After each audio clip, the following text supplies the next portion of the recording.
A'udzubillahi minasyaitonirrajim. Bismillahirrahmanirrahim.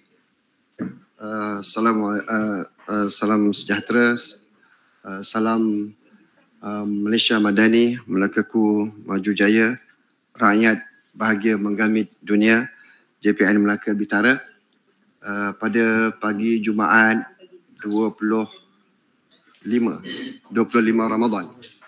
Pada pagi ini sampai pada giliran sektor pendidikan Islam untuk resensi buku, dan saya memilih buku Solat Musafir bertepatan dengan keadaan kita pada hari ini. Mungkin pada petang ni ataupun esok ada yang dah melangkah balik kampung, maka saya rasa ini satu keperluan yang semua orang mesti kena tahu berkaitan dengan hukum hakam solat musafir. Kalau nak syarahkan ni 1 jam ni, tapi saya pilih perkara yang penting dalam hal yang berkaitan dengan solat musafir. Pertama sekali kita kena tahu bahawa dalam hal yang berkaitan dengan solat musafir ini, dia ada beberapa hukum yang kita kena tahu. Ada hukum wajib, ada hukum sunat, ada hukum makruh, ada hukum haram. Jadi kalau bermusafir yang wajib ni, contoh bagi yang nak menyambung pelajaran anak-anak kita tu dan yang mengerjakan haji, itu hukumnya wajib. Itu musafir yang wajib. Sunat, pergi ziarah ahli keluarga, ahli sepana raya ni, pergi umrah, itu hukum sunat. Kemudian hukum makruh bagi mereka yang menjalankan perniagaan kain kapan. Menjalankan perniagaan, dia apa-apa perniagaan di atas musibah orang lain, dia hukum makruh. Dia yang diberikan contoh dalam kitab adalah perniagaan kain kafan. Kita bermusafir nak cari stok kain kafan. Maknanya kain kafan ni dia perlu khairat kematian, dia tak perlu ada profit. Dia tidak ada. Itu hukumnya makruh. Tapi masih lagi dibolehkan untuk melakukan solat jamak qasar. Kalau kita nak melakukan perjalanan untuk perniagaan yang sedemikian. Dan pada hukum haram ni terbagi kepada 2. Satu namanya haram zati, satu lagi haram aridi. Haram zati namanya memang kita perjalanan itu tujuan maksiat. Pergi genting nak main judi. Itu memang tujuan maksiat lah. Tak boleh buat. Tak boleh buat solat jamak. Itu. Walaupun lebih 2 marhalah. Ingat tu. Haram aridi ni haram yang mendatang. Dia macam man arid disukun ni, man yang mendatang. Haram aridi mendatang. Contoh, tengok bola. Tengok bola hukum harus. Tapi ketika kita tengok bola, bercampur lelaki perempuan, mengutuk dan sebagainya, maka itu haram yang mendatang. Boleh ke tidak kita nak buat? Boleh. Haram yang mendatang tu boleh, kerana kita bukannya niat nak buat maksiat. Okey? Itu dia. Baik, kemudian jarak telah disepakati dari segi jarak. Jadi Ustaz Razak, ada tak jarak? Tu belum tak dia itu. Okey, saya cerita dulu.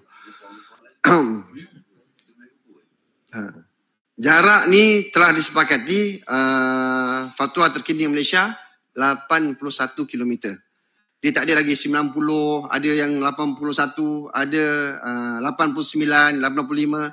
Telah disepakati 85 km. 2 marhalah. 81 km. Dia bermula daripada mana? Kita tak, kalau tengok maps kita tak boleh ambil daripada rumah kita nak gerak. Dia mesti kita kena keluar daripada teritori kita. Keluar daripada kawasan perumahan. Mukim kita. Situ barulah kita set sampai ke tempat sana. Dia sehala, bukannya 2 hala, bukan. 81 km. Maknanya kalau Melaka ke mana? Ke Bangi kot lepas. Kalau pergi Seremban, kalau Seremban tak sempat lagi, belum lagi. Okey. Kemudian perkara yang ya. Dia kena keluar, dia kena tuntutan. Baik. Seterusnya apa lagi? Okey. Yang tadi Ustaz Razak, apa ni?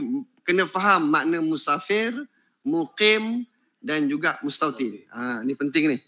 Musafir tentulah seorang yang melakukan perjalanan 2 marhalah Okay, 81 kilometer dan berada di tempat kita menginap kurang daripada 4 hari. Mana bawah daripada 4 hari. Itu musafir. Okay. Kemudian mukim. Mukim ni orang yang menetap di satu tempat melebihi 3 hari. Kalau kita kursus, dalam surat tulis dah terus 5 hari. 1 hingga 5 hari bulan. Maknanya daripada awal kita sampai di tempat tu tak boleh buat dah. Dia bukannya kefahaman dahulu, 3 hari boleh buat jamak kasar. Selepas tu barulah buat solat biasa. Ini kefahaman yang salah. Ini kefahaman yang salah. Dia mesti daripada hari pertama dah tak boleh buat. Sebab kita dah berniat untuk duduk di situ lebih daripada 3 hari, maka kita berstatus bermukim. Tak masuk perjalanan ya? Tak masuk perjalanan, ya. Perjalanan lain. Perjalanan pergi dan balik itu boleh. Tak ada masalah. Itu tak kira. Kemudian bermustautin. Mustautin adalah orang yang memang berniat untuk menetap di suatu tempat dan tidak keluar dengan tempat itu kecuali ada hajat. Ada kitab tulis walaupun waktu hujan ke, musim panas ke, musim salji ke, dia tetap nak duduk situ. Maknanya kalau kita, macam kalau peristiwa Rasulullah telah memindahkan mustautin dia. Walaupun dia asal daripada Mekah, tapi bila dia berpindah ke Madinah, dia telah memindahkan watan dia ke Madinah. Maka Madinah itu mustautin Rasulullah. Sebab itu Rasulullah pergi umrah ke Mekah, dia melakukan solat jamak kasar. Okey. Baik. Seterusnya, situasi ya. Okey, keluar tadi sekedar cinta. Baik, saya nak tunjukkan satu situasi. Itu ada contoh. Kita bagi situasi. Contoh, kita duduk di Melaka. Ada 2 orang anak kita duduk di Shah Alam. Ya, duduk di Shah Alam. Yang seorang belajar di UiTM Shah Alam. Yang seorang lagi dah kahwin, dah bekerja di Shah Alam, beli rumah, anak-anak semua dah membesar di situ. 2 orang ni, yang si adik tumpang abang dia nak balik kampung raya. Balik ke Melaka. 2 orang ni dia ada hukum yang berbeza bila sampai kat rumah orang tua dia di Melaka. Yang si adik, kalau macam kata cuti 3 hari. Cuti 3 hari ya. Yang si adik, dia sampai ke Melaka, tak boleh buat solat jamak kasar. Kerana rumah orang tua dia tu rumah mustautin dia.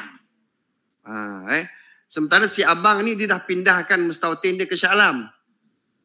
Jadi bila dia balik ke rumah orang tua dia, dia boleh buat solat jamak kasar kerana dia bukan lagi dikira sebagai orang yang mustautin di sini. Tu kena ambil perhatian tu. Kita nak balik kampung. Sekarang ni kita kena tetapkan kita ni duduk di Melaka ni dah kita settle down kat Melaka ke, ataupun mungkin nanti kalau maksudnya pencen nanti nak duduk, nak balik Perak ke dan sebagainya, dah ada tanah dan sebagainya. Maknanya selama-lama kita di Melaka ni kita bermukim. Kita mustautin. Kalau orang lelaki dia hukum wajib kena solat Jumaat tapi dia tak dikira sebagai ahli Jumaat. Maknanya dia di kampung dia tu dia dikira mustautin. Di sini dia bermukim. Kemudian ada yang tanya, macam mana Ustaz kalau banyak rumah? Tu satu hal juga. Baik, dia ada perkiraan. Kalau misalnya kata banyak rumah, sana ada orang, sini ada orang, maknanya dia kata mana satu yang paling banyak dia duduk, itu sebagai mustautin dia. Itu sebagai mustautin dia. Yang satu lagi tak kira sebagai mustautin.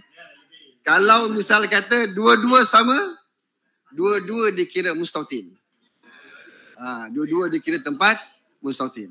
Gitu. Itu sedikit sebanyak lah. Banyak sebenarnya yang kita nak bincangkan berkaitan dengan ini yang saya rasa sempat kita ulas pada pagi ini. Mudah-mudahan jadi panduan lah kepada kita yang nak balik kampung, nak berjalan, bergerak dan sebagainya. Kita jadikan sebagai panduan. Dan itu dahulu perkongsian kita. Sekian. Assalamualaikum warahmatullahi wabarakatuh.